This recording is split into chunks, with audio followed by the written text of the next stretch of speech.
La dedicación. Como 40 días después del nacimiento de Jesús, José y María lo llevaron a Jerusalén para presentarlo al Señor y ofrecer sacrificio. Eso estaba de acuerdo con la ley judaica. Como sustituto del hombre, Jesús debía conformarse a la ley en todo detalle.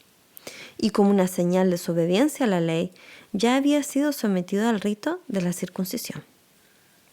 Como ofrenda por la madre, la ley exigía un cordero de 1 año como holocausto y un pichón de paloma o una tórtola como ofrenda por el pecado. Pero la ley estatuía que si los padres eran demasiado pobres para traer un cordero, podía aceptarse un par de tórtolas o 2 pichones de palomas, uno para el holocausto y el otro como ofrenda por el pecado. Las ofrendas presentadas al Señor debían ser sin mácula. Esas ofrendas representaban a Cristo, y por ello es evidente que Jesús mismo estaba exento de toda deformidad física. Era Él, Cordero sin mancha y sin contaminación. Su organismo físico no estaba afeado por defecto alguno. Su cuerpo era sano y fuerte. Y durante toda su vida vivió en conformidad con las leyes de la naturaleza, tanto física como espiritualmente. Era un ejemplo de lo que Dios quería que fuese toda la humanidad mediante la obediencia de sus leyes. La dedicación de los primogénitos se remontaba a los primeros tiempos. Dios había prometido dar al primogénito del cielo para salvar al pecador. Este don debía ser reconocido en toda la familia por medio de la consagración del primer hijo. Debía ser dedicado al sacerdocio como un representante de Cristo entre los hombres. Cuando Israel fue librado de Egipto, la dedicación de los primogénitos fue ordenada de nuevo. Mientras los hijos de Israel servían a los egipcios, el Señor indicó a Moisés que fuera el rey de Egipto y le dijera: Jehová ha dicho así: Israel es mi hijo, mi primogénito. Ya te he dicho que dejes ir a mi hijo para que me sirva. Mas no has querido dejarlo ir.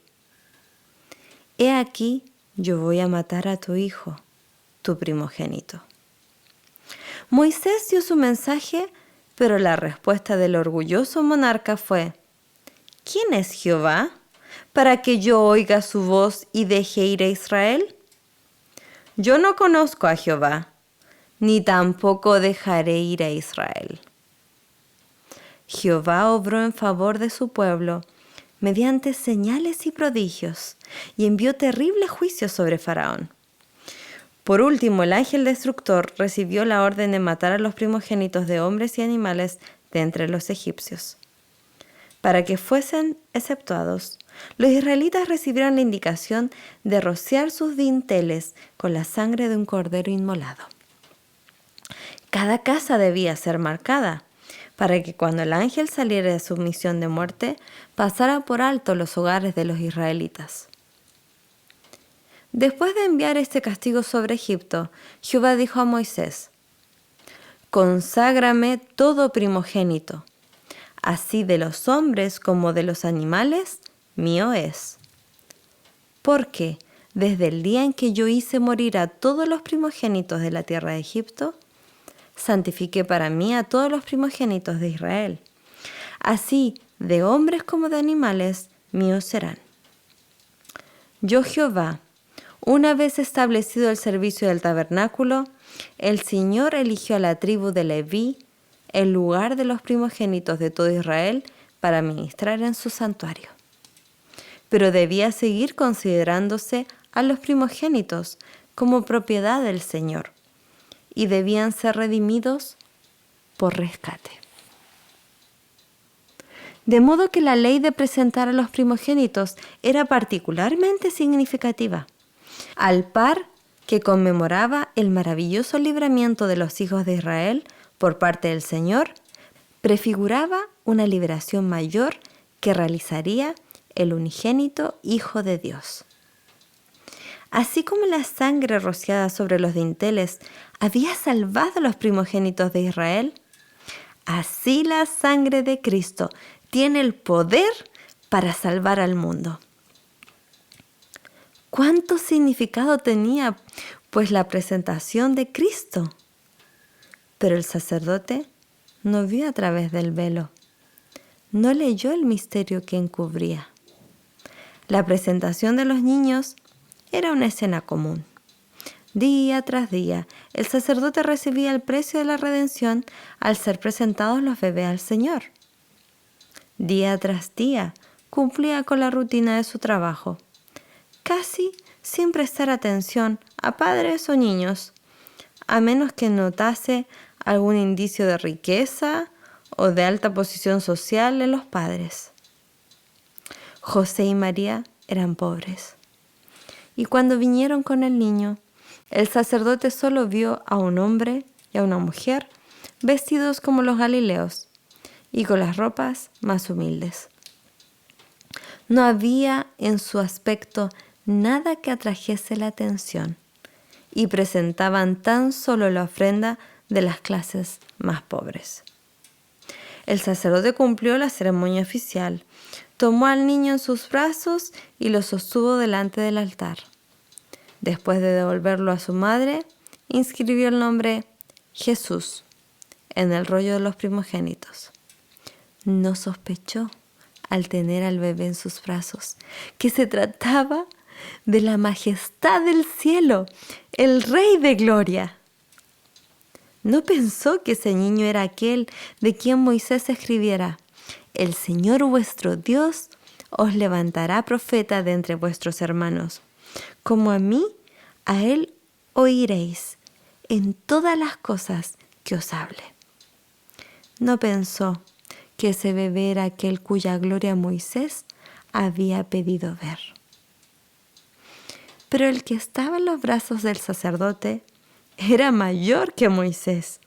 Y cuando el sacerdote registró el nombre del niño, registró el nombre del que era el fundamento de todo el sistema judaico. Ese nombre iba a ser su sentencia de muerte, puesto que el sistema de sacrificios y ofrendas estaba envejeciendo. El tipo casi había alcanzado a su antitipo, la sombra a su sustancia.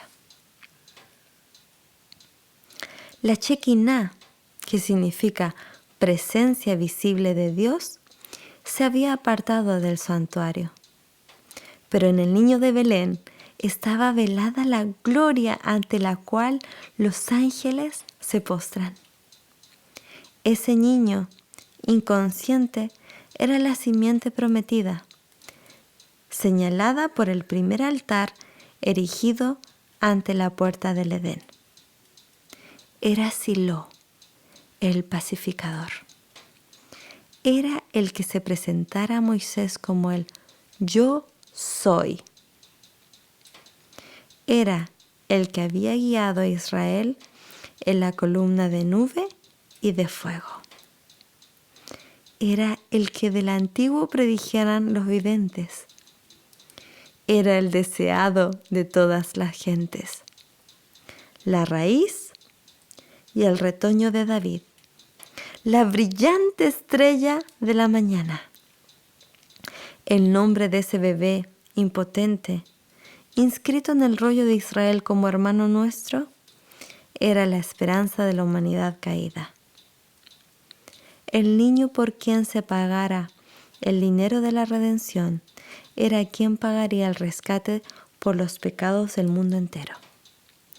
Era el verdadero gran sacerdote sobre la casa de Dios, la cabeza de un sacerdocio inmutable, el intercesor a la diestra de la majestad en las alturas.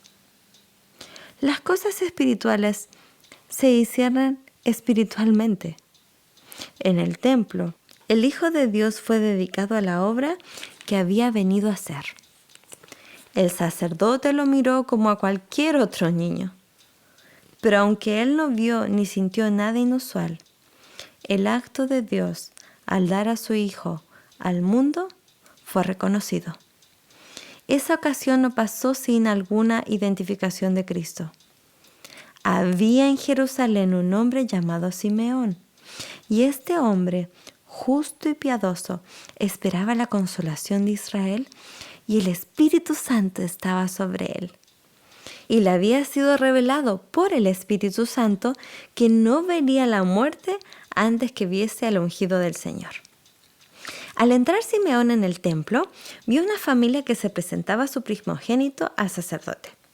Su aspecto transitaba pobreza, pero Simeón comprendió los avisos del Espíritu y tuvo la profunda impresión de que el niño presentado al Señor era la consolación de Israel, a quien tanto había deseado ver.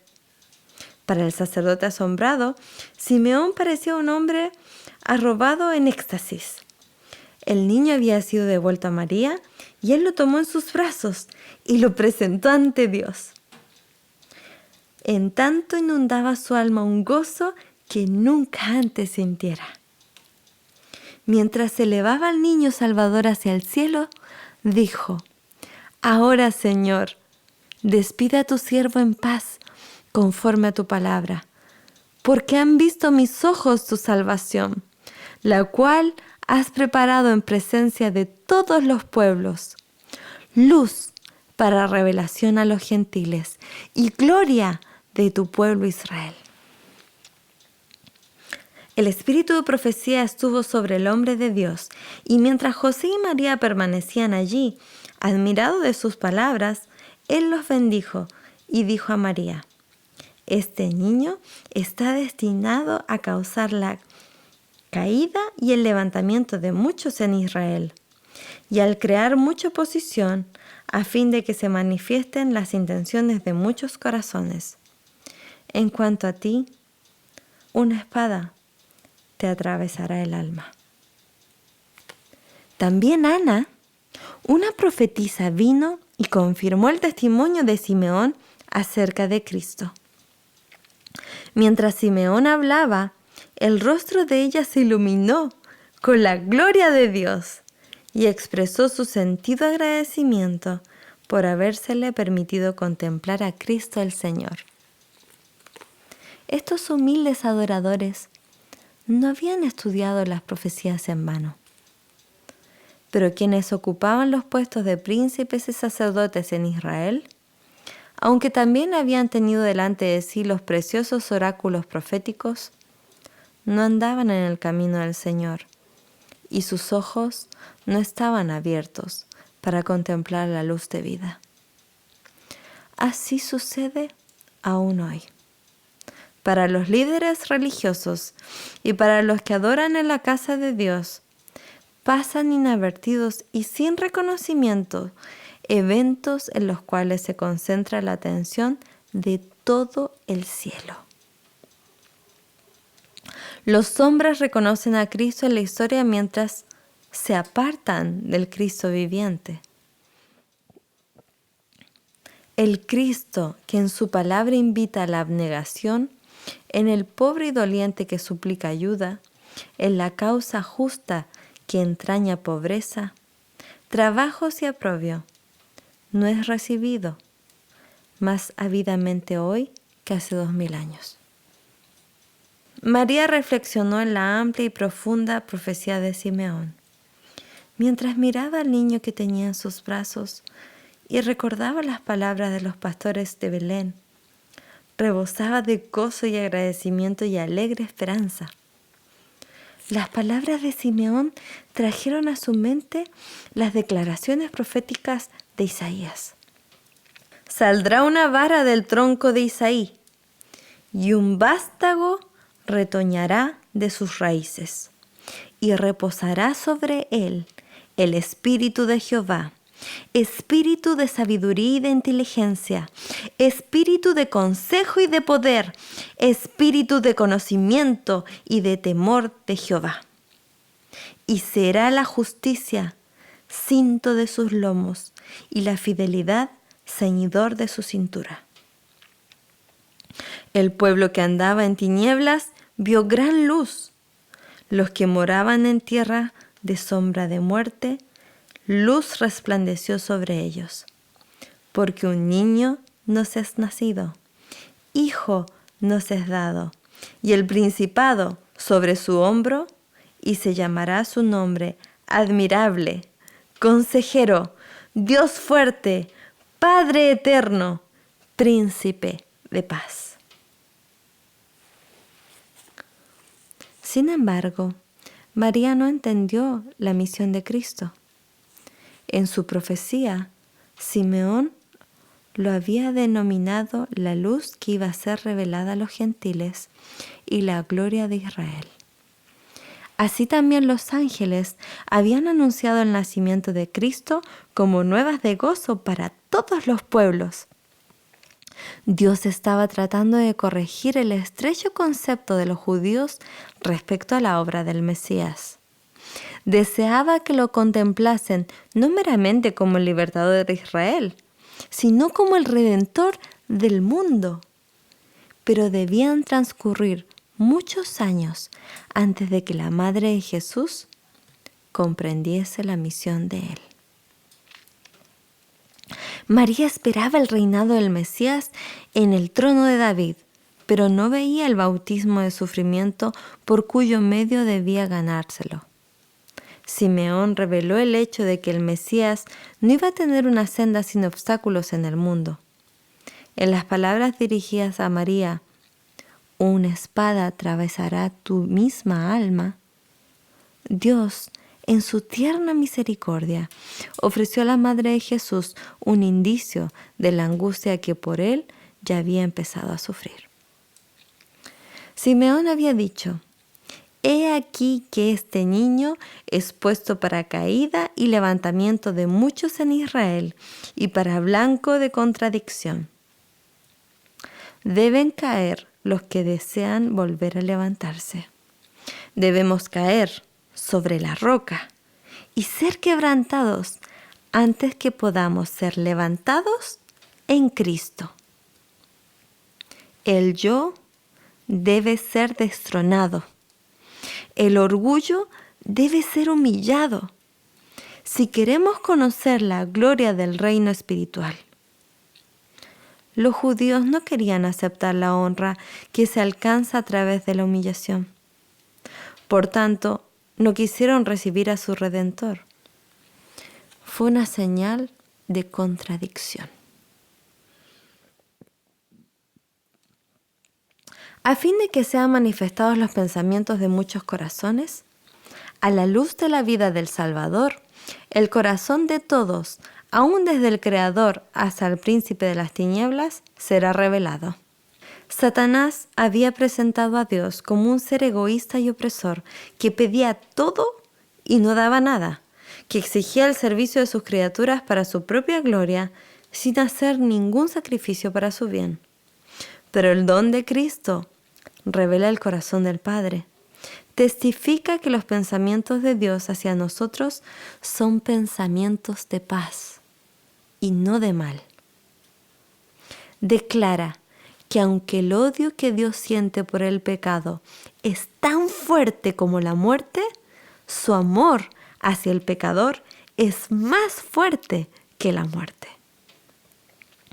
Habiendo emprendido nuestra redención, no escatimará nada, incluso amado, que sea necesario para la terminación de su obra.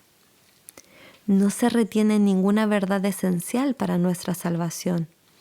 No se omite ningún milagro de misericordia. No deja sin empleo ningún agente divino. Se acumula un favor sobre otro, una dádiva sobre otra. Todo el tesoro del cielo está abierto para quienes Él trata de salvar. Habiendo reunido las riquezas del universo y abierto los recursos del poder infinito, lo entrega todo en las manos de Cristo y dice: «Todas estas cosas son para el hombre. Úsalas para convencerlo de que no hay mayor amor que el mío en la tierra o en el cielo. Amándome hallarán su mayor felicidad». En la cruz del Calvario, el amor y el egoísmo se encontraron frente a frente. Allí fue hecha su manifestación culminante. Cristo había vivido solo para consolar y bendecir, y al darle muerte, Satanás manifestó la malignidad de su odio contra Dios. Hizo evidente que el propósito verdadero de su rebelión era destronar a Dios y que destruir al ser a través de quien el amor de Dios se manifestaba. Por medio de la vida y la muerte de Cristo, los pensamientos de los hombres son puestos en evidencia. Desde el pesebre hasta la cruz, la vida de Jesús fue una vocación de entrega de sí mismo y de participación en los sufrimientos. Reveló los propósitos de los hombres. Jesús vino con la verdad del cielo y todos los que escuchasen la voz del Espíritu Santo serían atraídos hacia Él. Los adoradores de sí mismos permanecerían al reino de Satanás. En su actitud hacia Cristo, todos iban a demostrar de qué lado estaban. Y así cada uno pronuncia juicio sobre sí mismo. En el día del juicio final, cada alma perdida comprenderá la naturaleza de su propio rechazo de la verdad. Se exhibirá la cruz y toda mente que ha sido cegada por la transgresión verá su verdadero significado. Ante la visión del Calvario con su víctima misteriosa, los pecadores quedarán condenados. Toda excusa mentirosa quedará anulada. La apostasía humana aparecerá en su odioso carácter. Los hombres verán lo que fue su elección.